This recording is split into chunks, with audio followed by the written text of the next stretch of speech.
Hello, I'm Peter, and today I want to talk about the BBC's programme called The Last Day of the Dinosaurs, which was produced in 2022 and it involves David Attenborough, so it's guaranteed success if it involves both of those, and it also gives credibility to the story that they're trying to tell. It talks really about the day of the impact of the meteorite that destroyed most of life on Earth about 66 million years ago. And this has really been taken another stage further. I mean, I knew quite a bit about this, but a lot of what's in this programme is new to me. And this is largely revolves around the work that's taken place in a place called Tanis in North Dakota. They started excavating this in about 2008. And 2011 they really got going with it. And then Robert De Palma, who's a paleontologist, became involved around about 2012. They were pretty cagey about saying anything about this early on. They kept it to themselves.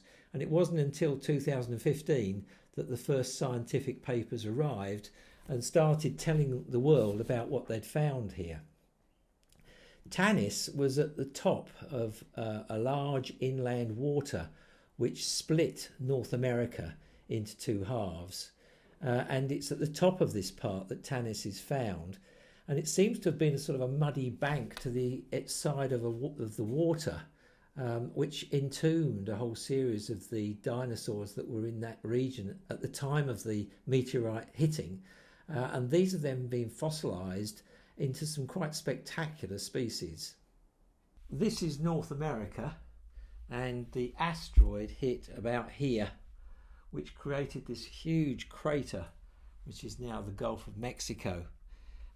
The inland seaway, which split North America at that time, ran up through the centre of the continent here. It was a large body of water. And Tanis, where they're doing the excavation, is about there. This is North Dakota, and it's in South North Dakota. So Tanis was here. The asteroid hit here, which is about 2,000 miles away, and the tectonic wave reached up to Tanis in about 10 to 12 minutes. We would have had tsunamis coming from here, going across the whole of the rest of the world, but the asteroid, when it hit, created an enormous explosion, trillions of these tiny molten metal capsules which flew up into the atmosphere and then came back down again. And when they landed up here, they would have gone into the water. There would have been a whole shower of these things coming down. And these are the things that they found in the gills of the fish, which shows that they were probably suffocated by this. But it was this great body of water that was created from the seismic wave that flew up here and is what buried the dinosaurs that were in that area in mud, and those are the ones that are being discovered now. There would have been dinosaurs over the whole of the rest of the world pretty much. They were the predominant animal life at that time, large numbers of species, and these would have either been wiped out by the tsunamis that came across from the site of the impact, or by the aftershock, the blast that came across that would have been very hot and caught things alight. And then on top of that, the whole of the earth was then shrouded in a great cloud of debris, which cut out the light for, they estimate, around about 10 years. So things would have just died of starvation if they weren't killed by the first effects of the impact. So we've got complete destruction across the whole of the world of most species. Most of these species died out and were killed off. The inland seaway that was up here has been squashed and gone away. The continents have collided and squeezed that water out. It's not there anymore. And so therefore we now have one land mass, although historically they were split or at least divided by a large waterway that went down here. The one thing I think that impacted me from this was that the impact site here, the effects of the immediate effects of this were felt that far away, 2,000 miles away. And you can see that it would have affected other parts of the world, an enormous area, very, very quickly. When the explosion happened, the impact happened, it threw up trillions of molten rock debris in the form of tiny little droplets called microtektites. And they could project how far these had travelled and how long it took them to travel to reach Tanis, which is about 2,000 miles away. And they found these in the fossil gills of the fish that they found, which suggests that these fish actually suffocated, that they absorbed these microtektites, and this actually stopped them breathing. So that's fascinating that there were so many of these. In some of these microtektites, they actually found fragments of the meteorite itself, which is quite exceptional because this was the meteorite that killed so much life on Earth. The main thrust of the programme was really trying to see if they could find a dinosaur fossil that had actually died on the day of the meteorite hitting the Earth. They found various potential candidates for this. They found a triceratops, but that had some damage on it, which suggested that it had happened some time before the impact.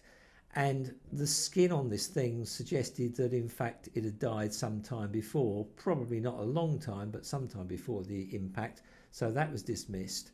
And then they found something called Thescelosaurus, which is about 6 feet high. It was a herbivore. It fed typically on the edges of water. And this, they think, actually did die on the day of the impact. So this was very exciting to find that you actually had something that was there on the day it died. I think the things that I found most interesting about this was, first of all, this was new material that I hadn't seen before. The investigation that's going on at Tanis, I thought that was very interesting.